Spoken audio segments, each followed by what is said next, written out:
Hello and welcome to this specialty recorded session, which we're doing to go together with a generic session that I will also record related to ARC preparation and the new curriculum. For those you that don't know, my name is Keith Jones. I'm the Surgical Director of the ISCP, and I'm delighted to be joined for this otolaryngology session by Miss Helen Cocks, who is head and neck surgeon. She is the curriculum lead for the ENT SAC, and I'm very pleased to say recently been made a president-elect of ENT UK. So, Helen, I'm delighted for you to be able to join me today. And if we'll start, I was going to ask about the critical progression points at the end of phase 2 and phase 3 in otolaryngology. Could you tell me a little of those, or define what those are and the levels that are necessary at the end of each phase?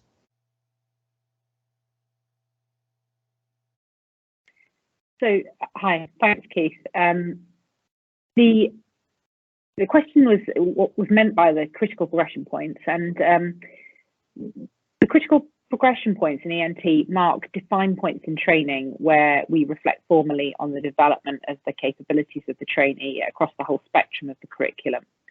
We make a summative assessment of progress to date and ensure that the trainee is ready to transition to the next stage of training.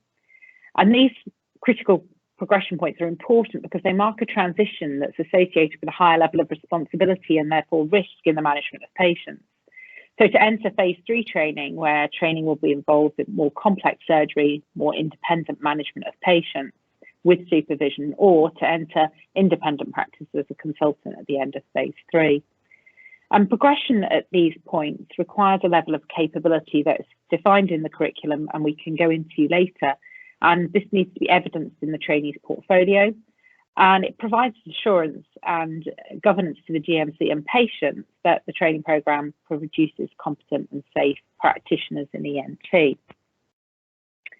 In terms of phase 2 training, the trainee must demonstrate competencies at this level that allows them to become eligible to sit the Intercollegiate Specialty Board examination in otolaryngology.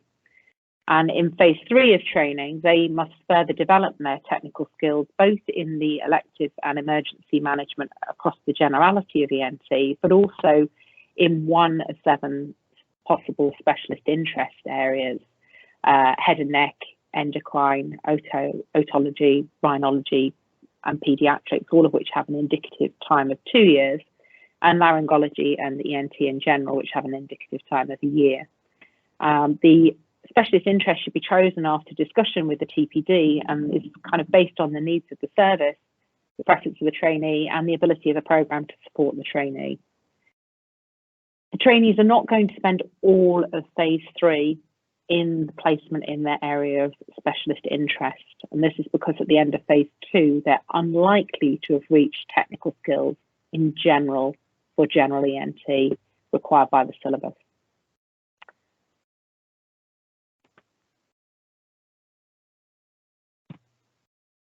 Excellent. That's very clear. In relation to the special interest, therefore, can I ask, are they as topics going to be isolated just into phase 3, or may a trainee do a placement in phase 2 that may then become their special interest in phase 3? So the generality of ENT and that the rotations that trainees are given during phase 2 of training will incorporate all areas of ENT, which then form the specialist interest areas. So all trainees get exposure to the whole range of the curriculum. Indeed, that's necessary to show for completion of training that they have exposure in all these areas, and they will find that one area suits them better, and that will be the areas that they will choose a specialist interest in conjunction, as I said, with the needs of the service and the ability of the training programme to provide that. There is, of course, option to go to other training regions should you have a need that could not be fulfilled within your own training region, and if that could be set up. Excellent. That's very clear.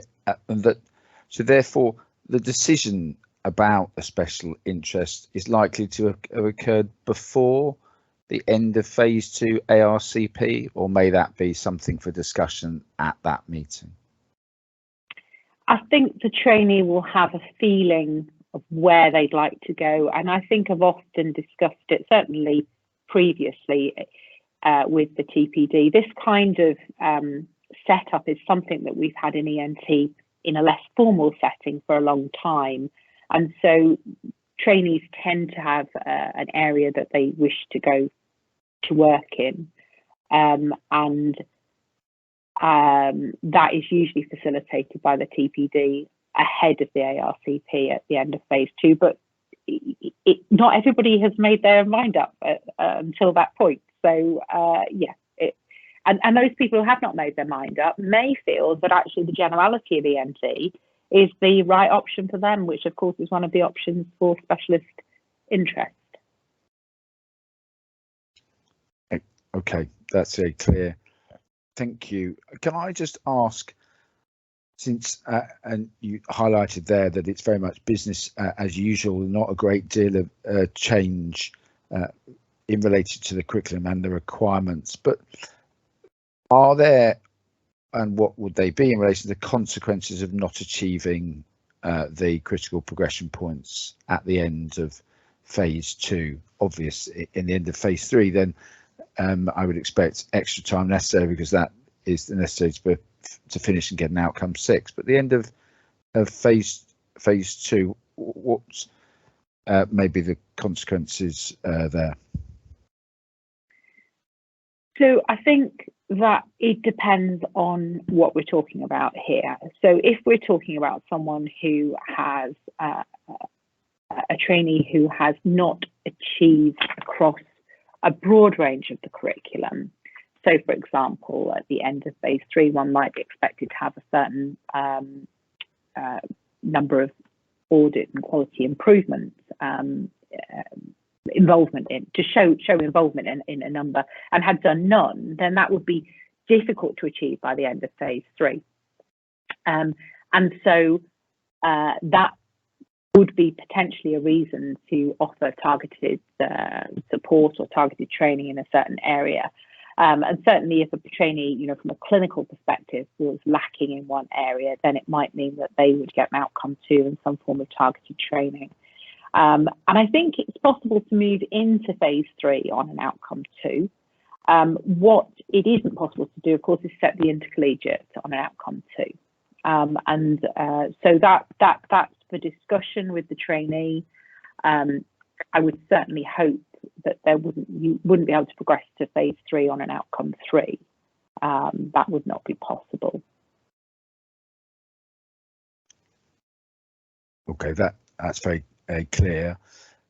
If we move on now to ask and discuss about the critical conditions, which, as for each of the curriculum, are set out in Appendix 3, and this will highlight the point that I recommend that all trainees do have read their own specialty curriculum and particularly looked at the appendices, because they do have a lot of information. So the critical conditions are in Appendix 3. Could I ask Helen to just define what that means in otolaryngology, and perhaps then the opportunities and expectations for gaining the experience and expertise within those 12, I understand it is.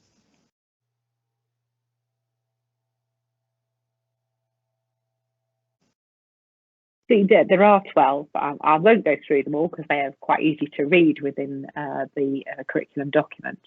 But they're very well chosen. They're carefully thought out conditions that usually present as emergencies. And therefore, it's essential that the trainee is involved in the management of the emergency take across the generality of ENT. Most of these conditions form part of that emergency take on a regular basis.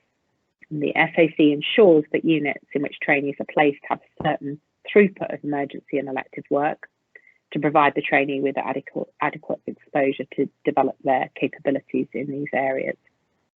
But in addition to reading around the conditions, the use of e-learning, simulation is very useful as an adjunct for training, particularly in the management of the acute airway, for example. The use of rabbit tracheas for simulation of paediatric trachea tracheostomy training. Again, in paediatrics, courses such as the PILS course and the APLS course are also very useful. The ATLS is now mandatory, the mandatory course on the curriculum, and this covers sort of medical management of shock and sepsis, all of which are common across the management of the critical conditions. Cadaveric dissection courses can be a means of developing skills in SBA ligation, understanding the anatomy of the deep neck space, foreign body removal, for example. And what the trainee needs to show is that they need to show experience and progress, evidence through their work-based assessments, particularly CECs and CBDs, for these critical conditions, and a level 4 is expected in all the critical conditions at CCT.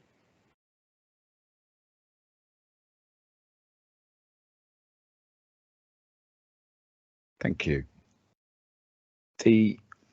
So to clarify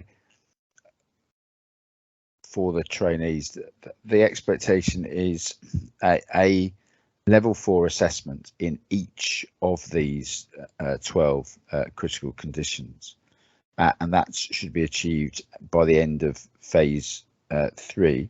But would there be any reason why a trainee might not achieve that, or could they achieve that at the end of phase 2? Oh, that would be achievable at the end of phase 2, I think. Yeah, absolutely. And at that point, having achieved it, they wouldn't have to do anything further. It would still be those level assessments would still then count at the end of phase 3. They wouldn't have to repeat anything. No, it's, the assessment is that by the end of phase 3, you need to have a level 4 in all of these areas, and I think that is, and that's by CBD and CECs. So it's a discussion or a clinical exercise. It's it's an understanding of the management and the consequences and dealing with the complications thereof. It isn't necessarily about the technical skills in all of these. But there are technical skills that are adjuncts to this. Understand. And one of the great things about the new 2021 curriculum is the ability for a trainee through training and then at the point of certification to be able to demonstrate excellence above mere competence. How might that look in relation to the critical conditions? How might a trainee be showing excellence within phase 2 and then phase 3 related to critical conditions? So I think that would be around potentially demonstrating your competencies early, and maybe demonstrating a progression through the competencies more quickly. Some of that would depend upon exposure as well to the conditions, the critical conditions. But so for paediatric airway obstruction, for example, one would potentially develop one's competencies in a paediatric unit, which most trainees will rotate through at some point during phase 2 of training, and therefore one would expect those competencies to be developed in that position or in that post. So it's about a little bit about exposure, but if the trainee is excelling, some of it can be about exposure, but some of it can be about hard work and natural aptitude. Great. And so now I wonder if we could move on, having discussed the critical conditions, to talk about the index procedures, and if you may define what those are within otolaryngology. And I know that they're clearly described in Appendix 4 of the curriculum, but also clarify the requirements in relation to completion, and whether or not there's a difference between the end of phase 2 and the end of phase 3.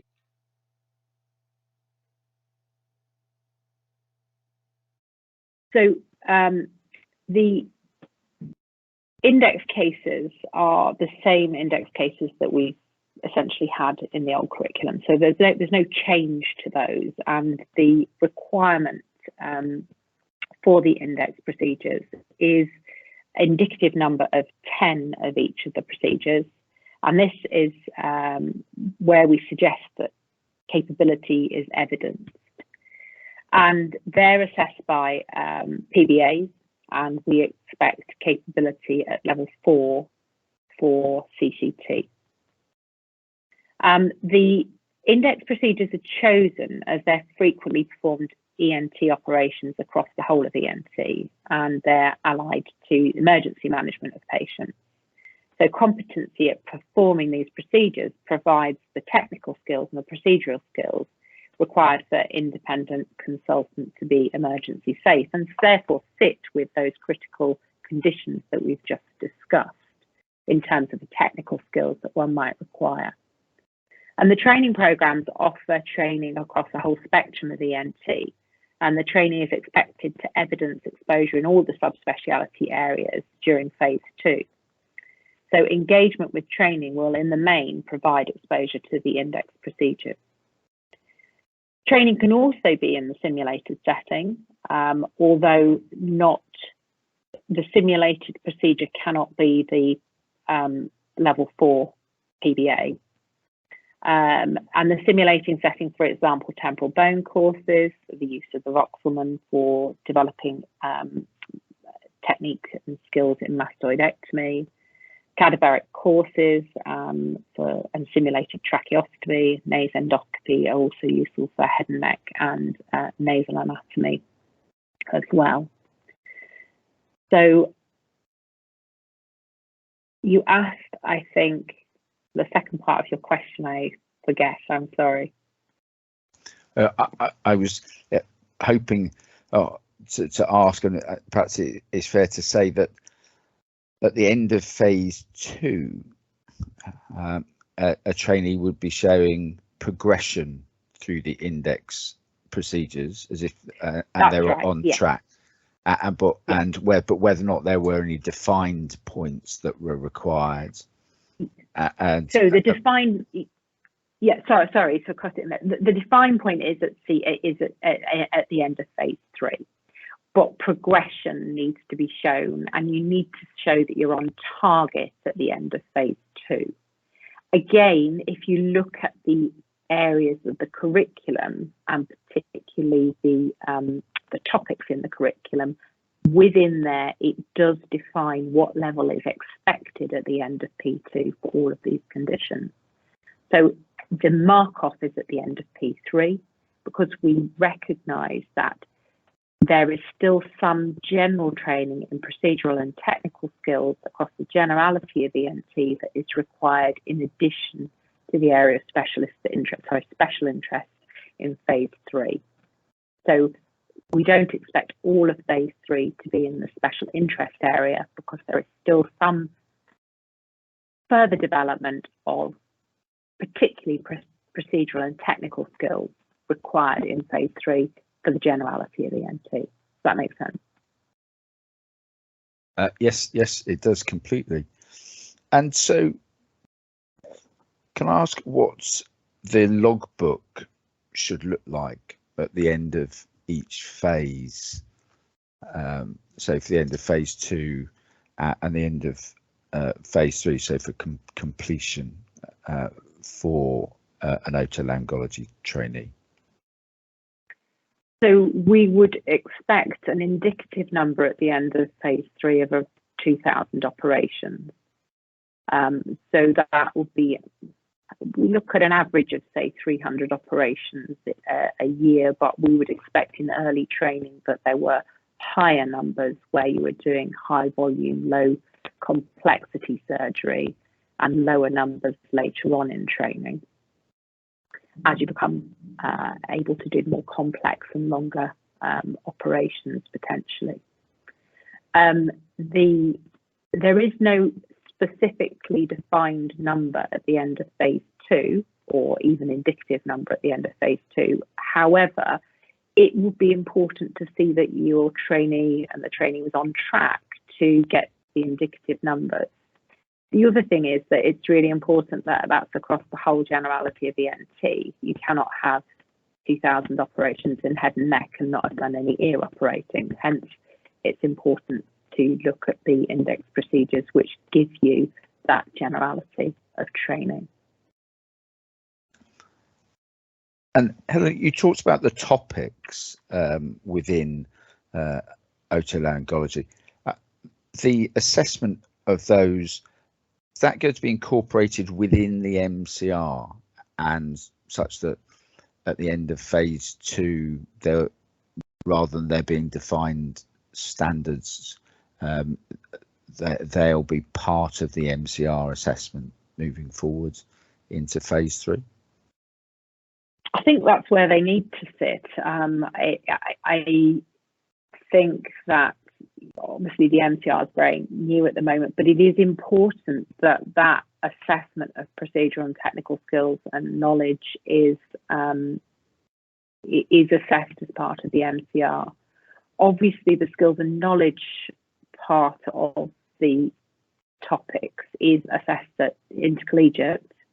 So there is a defined point at which that is assessed and assessed to the level of a day one consultant. But it's certainly recognised that it's the technical and procedural skills that perhaps are not complete across the whole spectrum of the NT at the end of phase 2.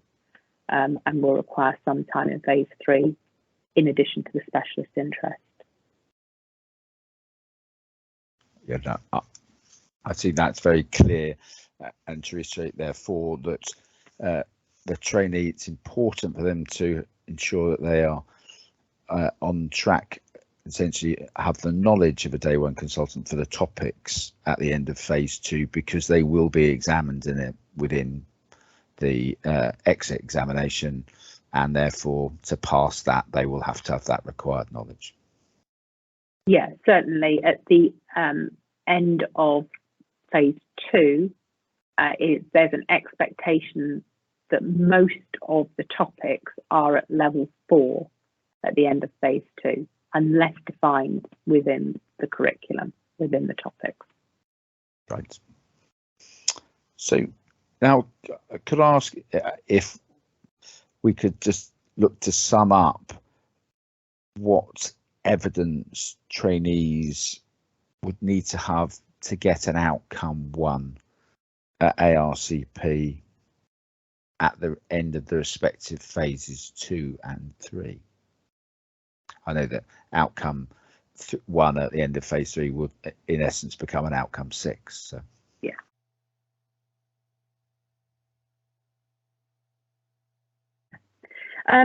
So we've mentioned the topics, and so it's really important that the trainee, I think certainly for the end of phase 2, understands where they are.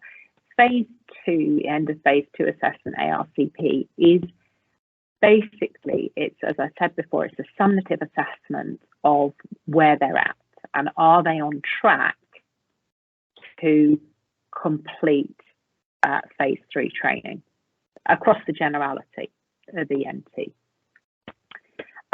So there is an expectation, as I mentioned, that for clinical skills, technical procedures and knowledge, that level 4 on all the topics of the curriculum, unless specified otherwise, is achieved. and the trainee should have achieved a level 3 in all the CIPs. Now that means meeting the standard of being able and trusted to act with indirect supervision. And additionally, they should be on track in the other areas that we look at, such as research, quality improvement and audit, education and training, management and leadership, as they're assessed through the GCPs. And in the critical conditions, they should reflect on the level of capability that they have for that, and indeed the index procedures, to make sure that, again, they're at the right level of capability required at the end of phase 2 and on track for phase 3. So it's very much a sort of, where are you at now? Are you going to achieve? To be fair, that should be done at the ARCPs prior to the end of phase 2, and indeed will be. But at the end of phase 2, you are essentially saying that this trainee is eligible to sit the intercollegiate exam, and therefore has knowledge and skills at the level of a day 1 consultant across the generality of the ENT, which is what the exam assesses for. So that's the point of sign off, and you would require an ARCP 1 outcome for that. It's more defined, I think, at the end of phase 3, where obviously you need full registration with GMC license to practice, level 4 or 5 in all the SIPs, which is able to be trusted at the level of a day, at or beyond the level of a day 1 consultant. You need to have achieved the defined competencies or capabilities in the 9 GPC domains. You must have passed the intercollegiate exam, and those are generic requirements across surgery. Specialty specific would be to show evidence of experience and exposure in all the areas of ENT and achieve the competency levels defined in the topics across the generality of ENT. Involvement in an on-call rota and management of emergency cases. Competence in one area of specialist interest.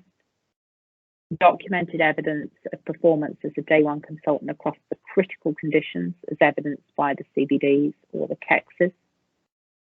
Logbook evidence of all the index procedures with an indicative number of 10 of each, with evidence of at least 1 level 4 across each condition.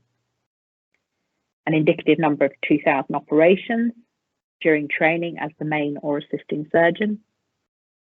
ATLS or local equivalent, and evidence of attended appropriate conferences, meetings, such as national, international meetings of specialty associations. And then in addition, they should show evidence to support the understanding of research, training and teaching, audit and quality improvement, and management and leadership, which sit under the GPC domains, really. So that, in a nutshell, is what we expect at the end of phase 3. Excellent. That's, to me, very clear. So hopefully to the trainees watching, also very clear. Just a couple of points I suspect trainees may ask.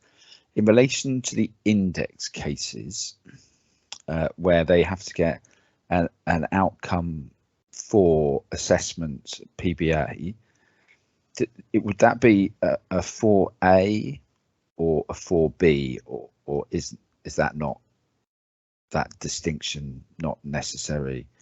It just needs to be, it can be either. Oh, brilliant. Yeah. Okay. And in relation to the special interest, it's said that the trainee needs to be able to show competency within their special interest. Again, is that something that would have been assessed and considered within the MCR, or would that be a cumulative factor of logbook exposure, PBAs undertaken, and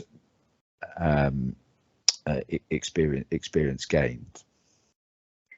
I think it's probably a combination of all of them, because within the topics, what is clear is that if you have the specialist interest in a certain area, you can see where you need to up your game, if you like, where you need to be, you need to have a higher level of capability than a colleague who's not chosen that area as a specialist interest.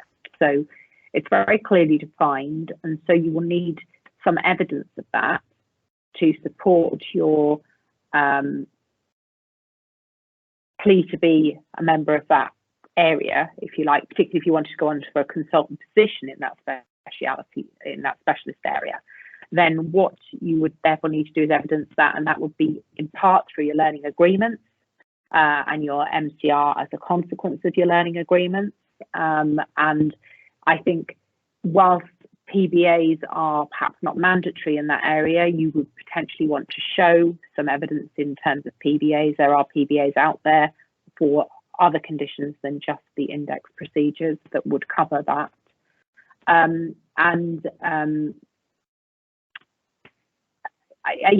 think those would be, and equally in your logbook, as you mentioned in your logbook, you would show that you had, that your logbook would therefore over those last 2 years show a definite lilt towards a certain area, and you would expect that the operations that you did became more complex, or your engagement and involvement with them, you would be less assisting, less and much more performing independently. So that's what you'd be expected to look for.